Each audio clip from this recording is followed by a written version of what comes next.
मुरिया नाम के एक गांव में रहते थे दो भाई। बचपन से ही उनकी हमेशा झगड़ने की आदत थी। इस वजह से बड़े होने पर दोनों साथ में नहीं रहते थे। दोनों के घर अलग थे। एक भाई मुरारी लाल बहुत अमीर था और दूसरा भाई बंसी लाल बहुत गरीब था। मुरारी लाल के घर में सब अच्छे अच्छे कपड़े पहनते, हर दिन अच्छा अच्छा खाना खाते और हर त्योहार धूमधाम से मनाते। उधर बंसीलाल के घर में एकदम उल्टा था। उसके पास अच्छी नौकरी नहीं थी, इसलिए घर में कभी पैसे नहीं रहते थे। पैसों की तंगी होने से उसके यहाँ ना किसी के पास पहनने के लिए ढंग के कपड़े थे और ना खाने के लिए भरपेट खाना। मुरारी लाल बहुत आराम की जिंदगी जी रहा था और बंसीलाल बहुत कठिनाई भरी जिंदगी। बंसीलाल से अपने परिवार की बुरी हालत देखी नहीं जा रही थी। एक दिन उसने अपने भाई मुरारी लाल से मदद मांगने की ठान ली। वो मुरारी लाल के पास गया और बोला, मुरारी भाई कैसे हो?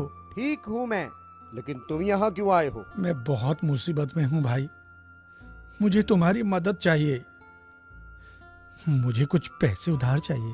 मैं जानता था, हर बार की तरह आज भी तुम कुछ ना कुछ मांगने ही आए होंगे। ऐसा मत बोलो भाई, मेरे बीवी बच्चे भूखे हैं। मैं जल्दी तुम्हारे सारे पैसे लौटा दूंगा। तुम्हारे बीवी बच्चों का मैं क्यों फिक्र करूं? चले जाओ यहाँ से, मैं तुम्हें एक फूटी कौड़ी भी नहीं दूंगा। मुरारी लाल ने बंसीलाल को अपने घर से निकाल दिया। अपने भाई की कठोर बातों से दुखी होकर बंसीलाल वापस अपने घर की ओर जाने लगा।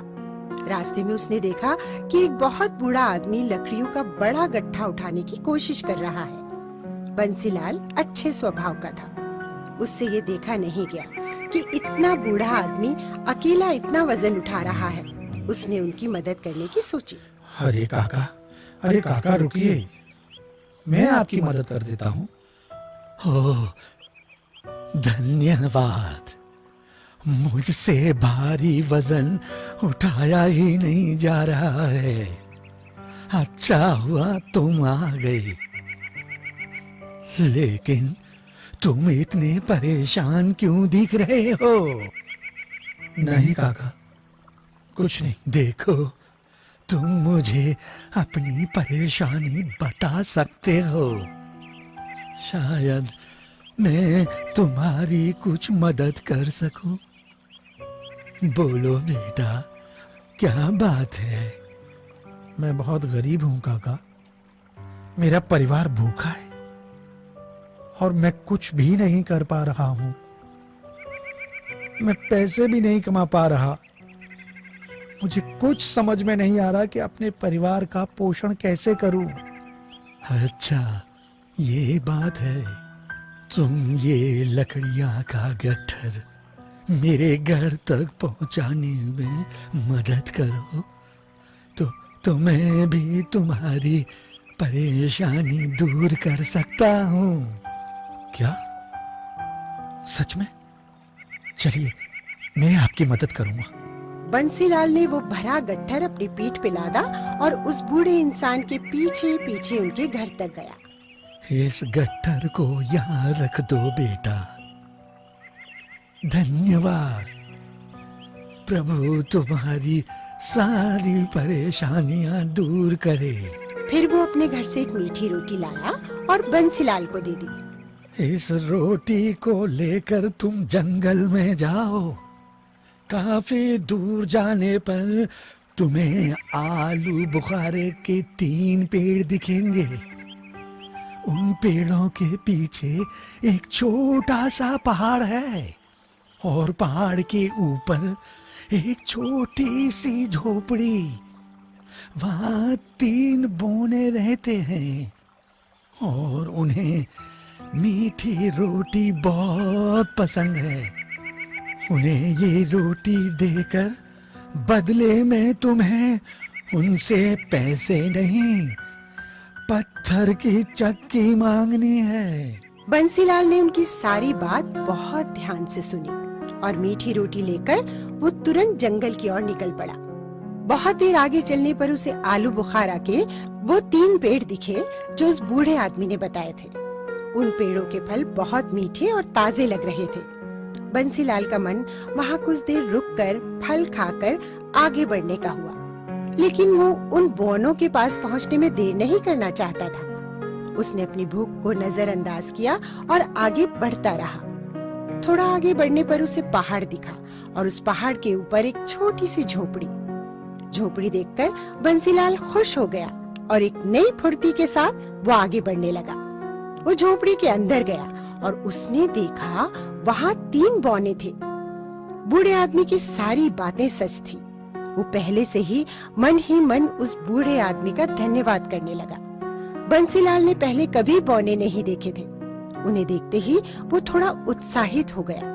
उनके हाव भाव, उनके कपड़े, उनकी टोपी आदि देखता ही रह गया। वो भूल गया कि वो किस काम के लिए आया था।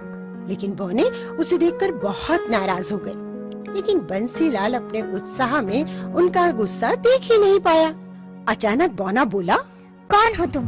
अंदर कैसे आ गई? बंसीलाल अचानक उनकी आवाज सुनकर सहम गया और होश में आया। मैं बंसीलाल हूँ। कौन बंसीलाल? हम किसी बंसीलाल को नहीं जानते। तुम जरूर कुछ चुराने आए हो। इसे पकड़ के बांध देना चाहिए। ये सुनते ही बंसीलाल डर गया और उसके हाथ से वो मीठी रोटी नीचे गिर गई। नहीं, मैं कोई चोर नहीं हूँ। मैं तो ये मीठी रोटी देखते ही बोनू का गुस्सा कुछ इस तरह गायब हो गया जैसे बारिश के बाद गर्मी गायब हो जाती है। अरे, इसके पास मीठी रोटी है। हमें मीठी रोटी बहुत पसंद है। क्या ये तुम हमारे लिए लाए हो? हाँ, मैं ये आपके लिए ही लाया हूँ। लेकिन मैं ये बेचने के लिए लाया हूँ। कोई बात नहीं, हम इसे खरीदेंगे। तुम्हें इसके बदले में क्या चाहिए? तुम जो चाहो ले सकते हो। धन्यवाद। मुझे इसके बदले में पत्थर की चक्की चाहिए। हमें मंजूर है। ये लो चक्की। इतना सुनते ही उस बौने के हाथ में पत्थर से बनी एक चक्की आ गई। उसने वो चक्की बंसीलाल को दे दी। ये कोई मामूली चक्की नहीं है। तुम इससे कुछ भी मांग सकते हो। जब तुम इससे पीसोगे तब ये चक्की तुम्हारी हर इच्छा पूरी करेगी। लेकिन एक बात का विशेष ध्यान रखना, काम हो जाने पर इस चक्की को एक लाल कपड़े से ढक देना, जिससे ये चक्की रुक जाएगी। मैं समझ गया। आपका बहुत बहुत धन्यवाद। खुश होकर बंसीलाल वो चक्की लेकर अपने घर वापस आ गया। घर में उसके बच्चे और पत्नी का भूख से बुरा हाल था। उसने तुरंत जमीन पर एक कपड़ा बिछाया और चक्की को उस पर रखा। उसने अपनी बीवी से एक लाल कपड़ा लाने को कहा। वो चक्की को घुमाने लगा और चक्की, मुझे दाल दो चक्की। उसके इतना बोलते ही चक्की में से दाल निकलने लगी। हांडी भर दाल मिलने के बाद उसने चक्की को लाल कपड़े से ढक दिया और उस चक्की ने दाल बनाना बंद कर दिया। फिर उसने उसी तरह चक्की से चावल मांगा और चक्की ने ढेर सारा चावल दिया। चक्की को लाल कपड़े से ढकने के बाद उस दिन उन सब ने पेट भर के खाना खाया। वो अब हर दिन उस चक्की से नई नई चीजें मांगने लगा। कभी आटा, कभी चावल, कभी बाजरा, मसाले इत्यादि। चक्की उसे वो हर चीज देती गई जो वो मांगता गया। चक्की से मिली सारी वस्तुओं को वो बाजार में बेचने लगा। कुछ ही दिन में उसने बहुत सारे पैसे कमा लिए। उसने अपने लिए एक बड़ा आलीशान घर बनवा लिया। अब उसके परिवार के पास सब कुछ था, खाने के लिए भरपेट खाना और पहनने के लिए अच्छे कपड़े। सभी बहुत खुश थे। उनकी ये खुशी लेकिन एक इंसान से देखी नहीं जा रही थी। मुरारी लाल को उसकी खुशहाली देखकर जलन होने लगी। कुछ दिन पहले तो ये मेरे पास उधार पैसे मांगने आया था, मगर इतनी जल्दी ये अमीर कैसे हो गया? इसका पता तो लगाना ही पड़ेगा। जरूर कोई चक्कर है। ऐसा सोचकर एक दिन वो अपने भाई बंसीलाल के घर में चुपके से घुस गया। थोड़ी ही देर में उसे चक्की के बारे में पता चल गया।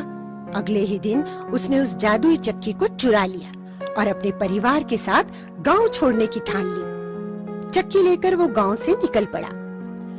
वहाँ पास ही एक सागर था जो उसे पार करना था। वो सभी नाव में बैठकर सागर पार करने लगे। बीच रास्ते में ही उसने उस चक्की को चलाना चाहा। उसने चक्की को चलाया और अपनी इच्छा प्रकट करी। चक्की, चक्की, मुझे नमक दो चक्की।